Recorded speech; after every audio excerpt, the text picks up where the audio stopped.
Welcome to the J. Scott Outdoors podcast. Today we have my friend Brian Rimsza, who just got back from the Arizona Strip and shot a absolute giant deer, like 230 plus inches, with his bow and arrow. Brian, how you doing? I'm doing great, Jay. How are you? Oh, I'm doing awesome. I was so stoked to be getting some of the inReach updates from you, and Buck Down was one that I especially liked getting. Tell us about your buck, and then we'll kind of back up and we'll kind of start at the beginning. But right now, tell us about the buck. Well, I mean, I spotted that buck on Wednesday, and after I saw him at a couple hundred yards, I was pretty much focused on trying to kill that buck because I knew how big he was seeing him in person. And man, he's pretty impressive. He's a 6x9. He's got 49 inches of mass. He official score SCI is 232 and 5/8, so that's basically equivalent to a gross score. And he's probably going to net somewhere in the 216 to 217 range as when it's all said and done. So I mean, I don't even know what to say, man. My cheeks hurt right now because I'm smiling just telling you about it. I mean, it was a grind, and those guys worked hard, and I mean, we all worked super hard, and it was so nice to finally get a break because it was just, we were really grinding it out, and we needed to get a break, man. Yeah, you didn't have very many points when you got this tag, and I know that with the drought and what have you, you had, I know it had crossed your mind about, what kind of bucks are up there, should I hunt the tag? And I know you were talking very close with Breck Bundy, who I've got to mention. I'm sure you'll be mentioning. You've done a lot of hunts with Breck, your family, your dad, your wife.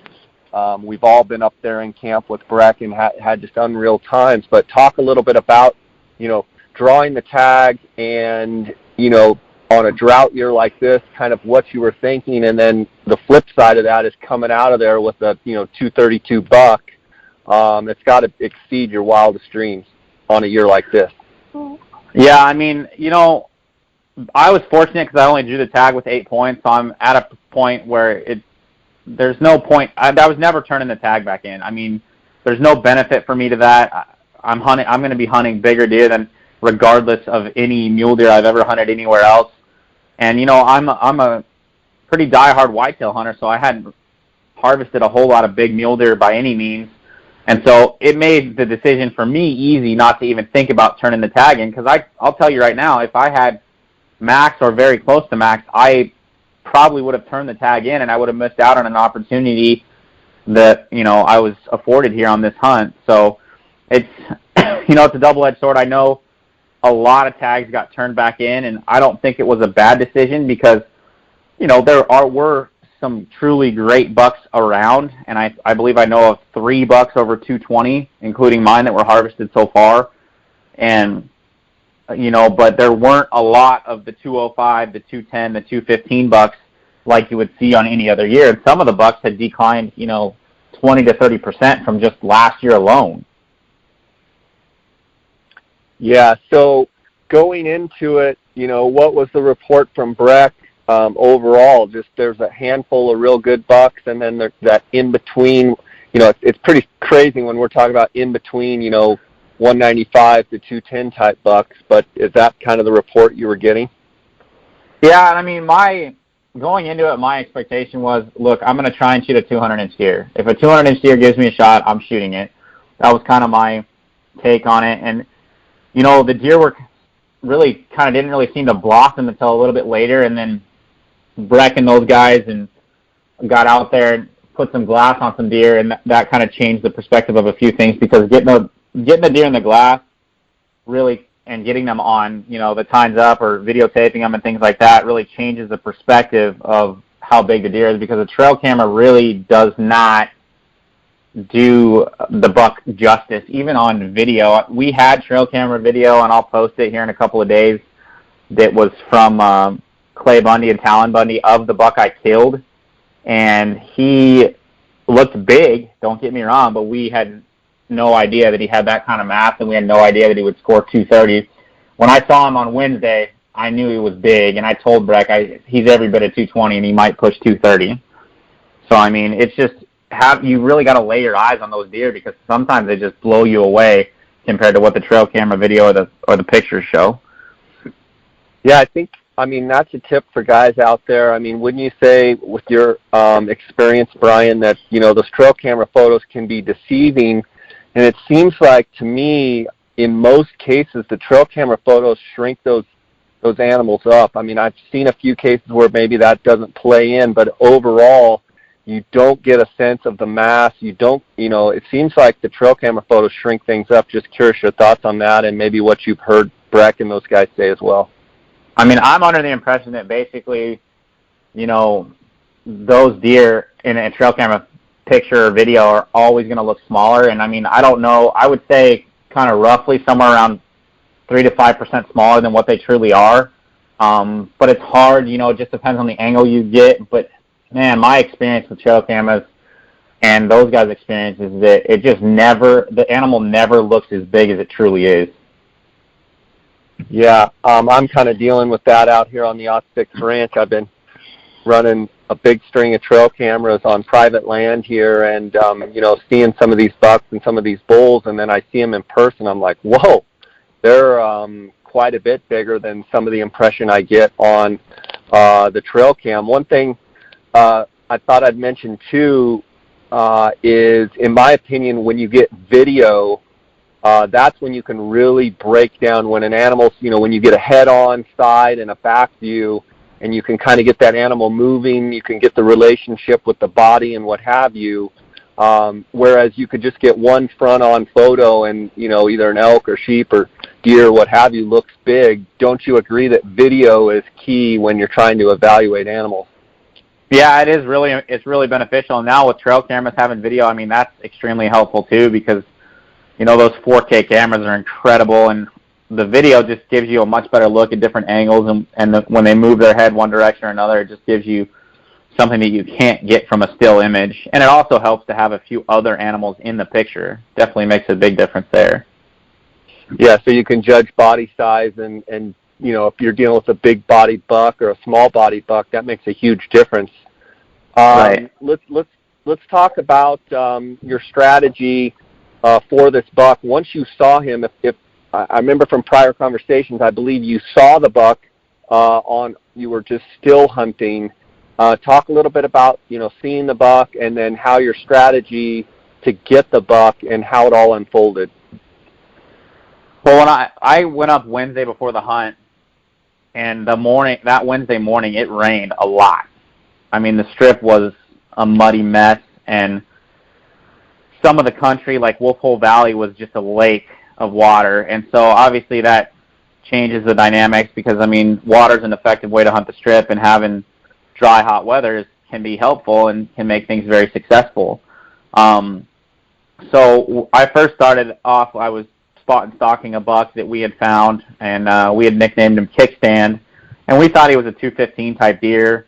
And I actually found him the day before the hunt and got a good stalk in on him on Saturday morning and almost killed him.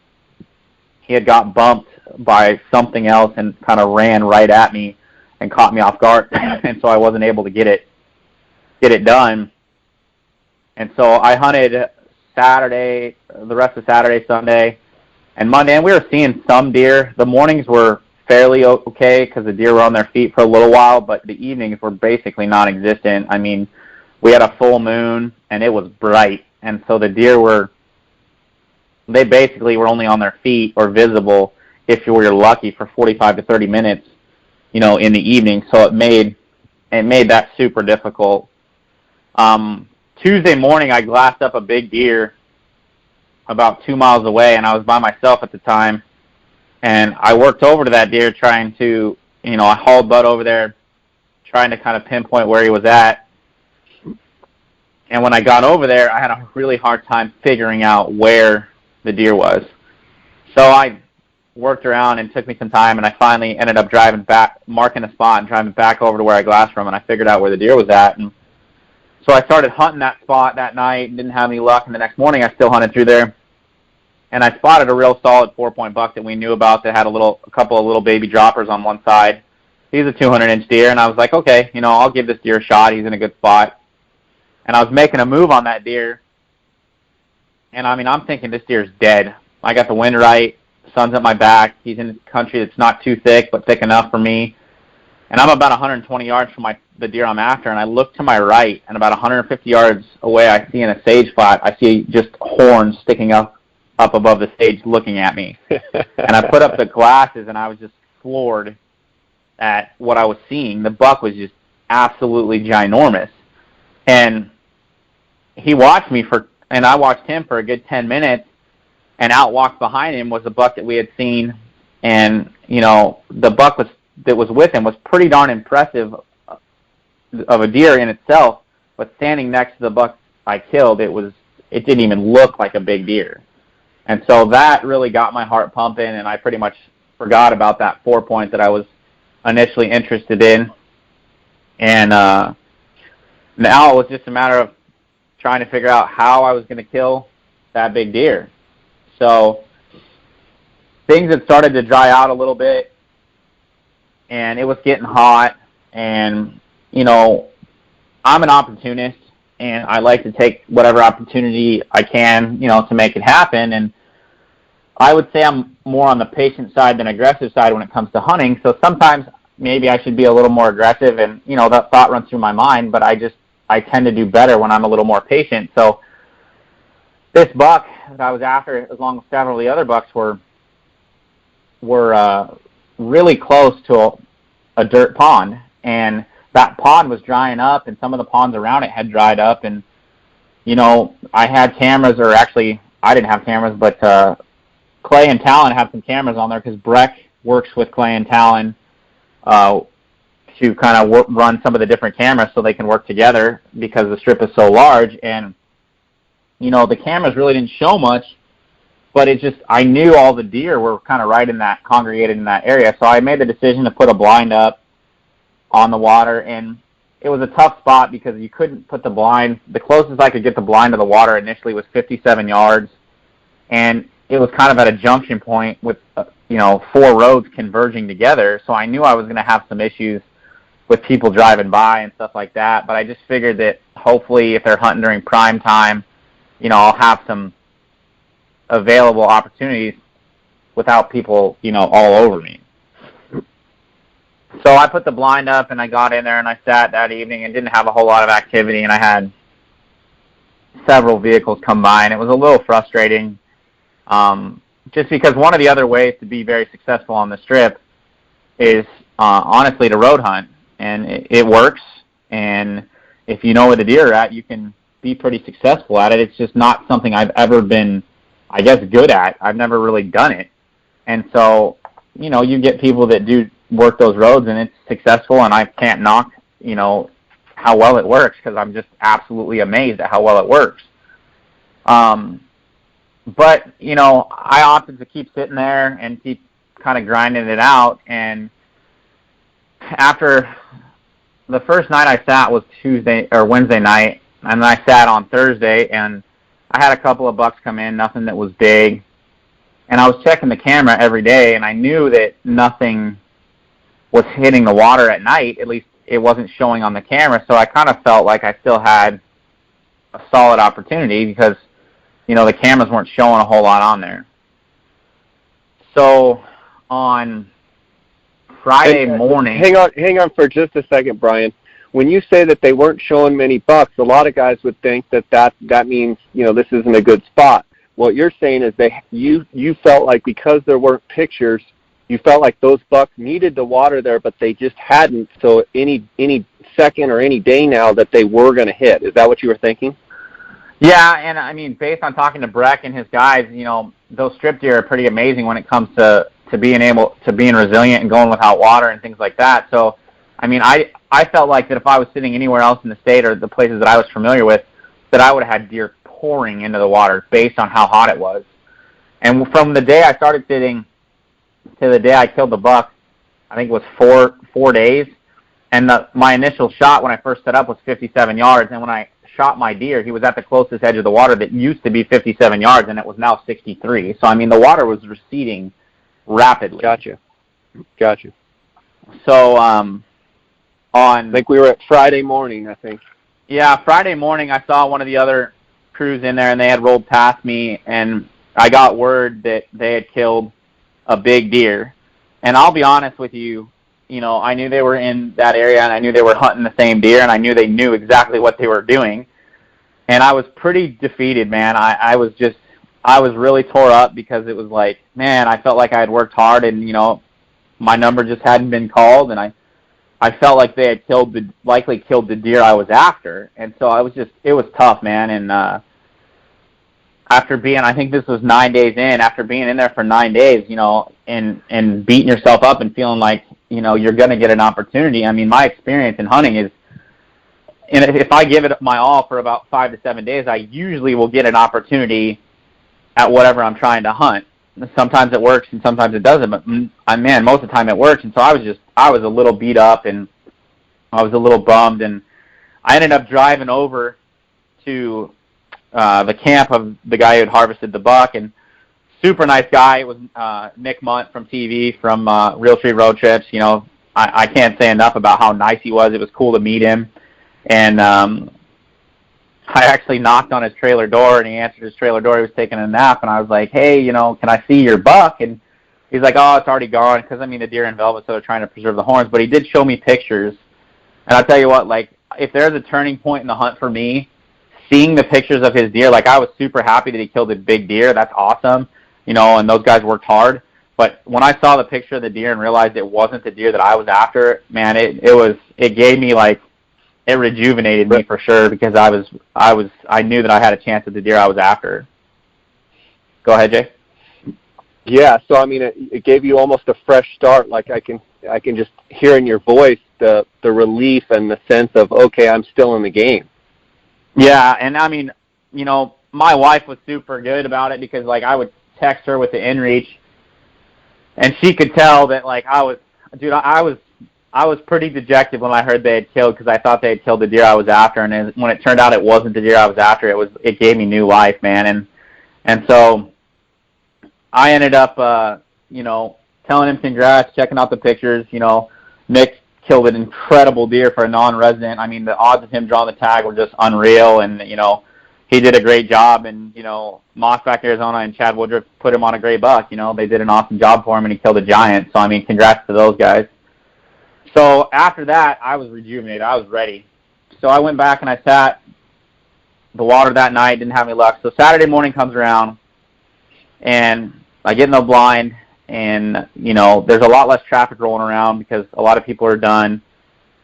And about 9 o'clock in the morning, I look out of the blind, and I see the big typical with the little baby droppers walk by, but he doesn't even show any signs of coming to water, and he's with the doe. And I'm like, okay, well, at least I saw him, I guess.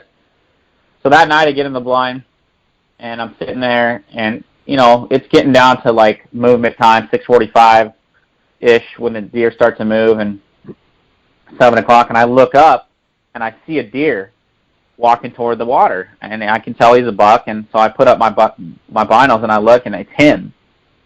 And I was like, wow. My heart started pumping. I was ready to go. Were you shaking? Now. Man, were you shaking? I was shaking a little bit, man. I'm thinking in my head, you're going to get your Don't screw this up here. Don't screw this up, because, one of the things I really work hard to do, and, you know me, Jay, is that I try to control every variable that I can personally control. And so, because I know that when you get those opportunities on once-in-a-lifetime animals, if you screw it up, it's over. You can't screw it up. And so, on a side note, a little interesting deal is that I was now sitting a blind, and a lot of times in a blind, I take my bow quiver off my bow because it makes the bow lighter. Well, when I shot in camp, seated in a chair with my bow quiver off my bow, I didn't shoot as good. So I left my bow quiver on my bow because I'm just that meticulous about what I do. And I guess you might want to call it anal, but it just works for me. Yeah. So anyways, the deer is coming in, and he's super cautious. He is just taking his time, really worried about kind of what's there, what's going on.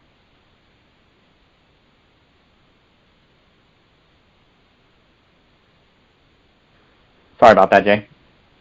That's right. So the buck's coming in real meticulous. Yeah, he's coming in, and he acts like he's going to come one direction, and then he ends up circling around and coming in the direction that all the other deer come in. So most of the deer, when they get within 50, 60 yards of the water, they just freaking run to the water's edge, and he's cautious the whole way, and he gets down to the edge, and, I range find him. I've got everything ready to go, set up. I'm ready for him, and, 63 yards. I'm like, all right.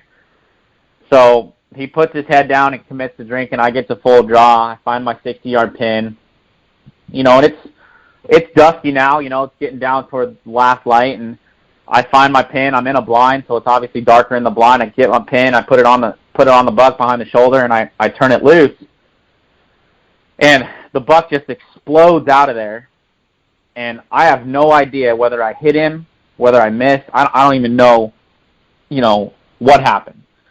So I'm fumbling around and grab my binoculars in the blind, trying to get the buck in my binos, and I'm looking through the mesh of the blind, and buck runs out there about 150 yards and stops.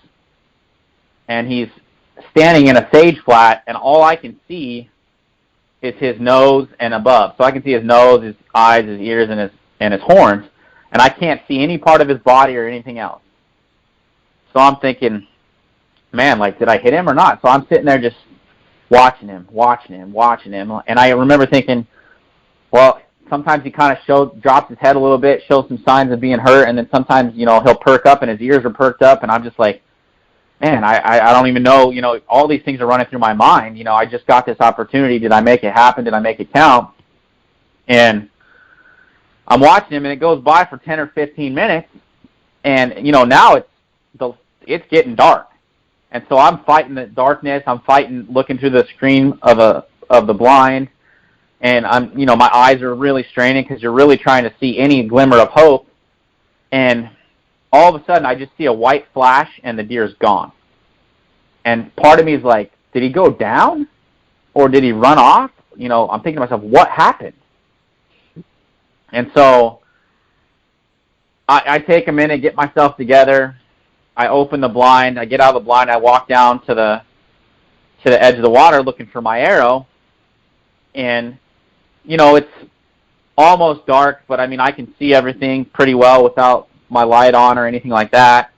And I don't even have my light with me, so I'm looking for my arrow. And, I got white-fletched arrows, so, I should be able to see them. I'm shooting downhill, I figure. It's not, it shouldn't be too big of a problem.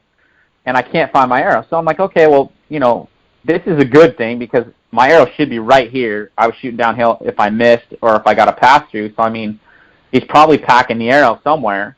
So I'm like, all right, that's kind of a positive. So I go back to the blind, and I'm packing all my stuff up, getting everything ready to go. And I get out of the blind, and now it's dark. I got my headlamp on, so I don't turn it on because I want to get down to the water and be kind of out of sight of where I last saw the deer. And I get down there, and I turn on my light, and I take a couple steps in the direction that the deer ran, and there is blood everywhere. And so I'm like, this is good. I'm thinking this is really, really good. And so those guys get there to come pick me up, and I tell them, what happened. And, we were struggling, to get some positive things going on in camp. And, I tell them, I said, okay, I want you guys to just drive over to this sage flat where I last saw the deer. I said, there's a really good blood trail, but I just want to check right there and see what happened right there, see if the deer's down. And so I get over to the over there, and I tell them, I'm like, hey, turn on the brights of my truck. And so they turn on the brights, and I can't see anything, and so I get out of the truck, and I walk about 20 yards into the headlight beams, and I looked up, and the buck's laying there dead. And I was just like, it was, I've been on a lot of hunts, man, but this one it was just incredible. The feeling and the emotions was just awesome. And to see the deer and walk over and pick up his head, I was just, I don't know that feeling is just, such an amazing feeling. And, I've been blessed to have opportunities to kind of share that feeling. Last year when Nicole shot that giant deer up there with Breck on the rifle hunt, kind of the same feeling. It was just we had worked so hard for her deer, and the same thing here. We worked so hard, and it finally came together. And you know, the irony of the deal is that I had made a good shot on that deer, but right as the arrow had got to the deer had turned away from me. And when I was looking at the deer, you know, laying there, my arrow had kind of cut him along the outside of the body, along the shoulder, and ended up lodging in his neck and going through his neck, and obviously caught a major artery there. And, I mean, he just ran up on the hill and bled out and died. So, I mean, yeah, I got lucky. I mean, I'll take it. You know, some hard work pays off, and, you know, sometimes you got to have a little bit of luck, you know, and this time it was in my favor. And, I mean, it was just, it's surreal, man. I still can't believe it. I still can't believe, you know, how it all played out and that we managed to make it happen. But, I mean, it just reminds me of, you know, why we hunt and what's so exciting about hunting along with the family and friends like that is that you can grind it out for days and days and days. And, you know, you can be having just the roughest of hunts, and then all of a sudden, in, you know, a 5-minute window, everything changes. And it's just crazy. But I mean, that's awesome. So the white flash that you saw, Brian, was that the buck actually falling? Is that what it was? Yeah, I think he turned and kind of took a step or two, kind of like a stumble, and then just fell over and died. Okay, incredible. So, I mean, it's surreal, man. I mean, when things come together like that, you work so hard for a particular animal. I mean, let's be honest, we've all seen big animals. We've all tried to, you know, kill those big animals, and you know, a lot of times it just doesn't work out. But when it does, man, It's just a pretty amazing feeling. It is fun when the sun is shining on you, for sure. Well, that's an awesome story. I'm so pumped. I know you got some video. I think you videoed some from the blind, and you know, loved seeing the pictures on your Instagram account. Just an incredible buck, and you know, it's always so fun to hang out with Breck and his crew up there. I'm sure this trip was no different. So just congratulations. That's awesome, man. Yeah, I appreciate it, man. I mean, it was cool. I mean, I can't thank Breck and Joe and Andy and Cody enough. And I mean, big thanks to you know, Callan Bundy and Clay Bundy and those guys for all working together to share, you know, some of the trail camera footage and things like that. I mean, they're definitely, those Bundys are a deadly team up there, man. And I mean, you know, it's a team effort up there. I mean, you got to work together to make it happen. And I mean, sometimes it comes together, sometimes it doesn't. But I mean, in the end, you know, the Strip is a magical place with some incredibly magical deer, and I mean, I just feel blessed to have been able to experience it and have it go the way it did, you know what I mean? So yeah, that's incredible, man. Just congratulations, hats off to you guys for your success and, you know, putting the effort out, and love hearing the story, and I can't wait to put my hands on it when I get back to Arizona and check that deer out for sure. Yeah, I think you should be hunting the Strip here in the next couple of years, right? Yeah, I'm gaining on it for sure. I'm getting closer and closer every year. So I actually didn't apply. I've got so many points. I didn't apply other than just a bonus point this year, just because I knew a drought year that, you know, likelihood of, you know, bucks making it through the archery season and being, you know, available for the rifle. I just figured I would wait till a better year. And you know, obviously you shot this year, but I think overall that, you know, the Strip is down. But it just goes to show how incredible that place is, and, you know, how those big deer can, you know, survive a drought like this and still have big antlers. It's awesome.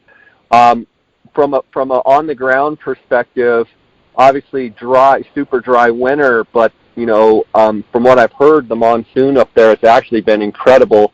Can you give me a firsthand report of you know, conditions and how it's looking, you know, through the summer here?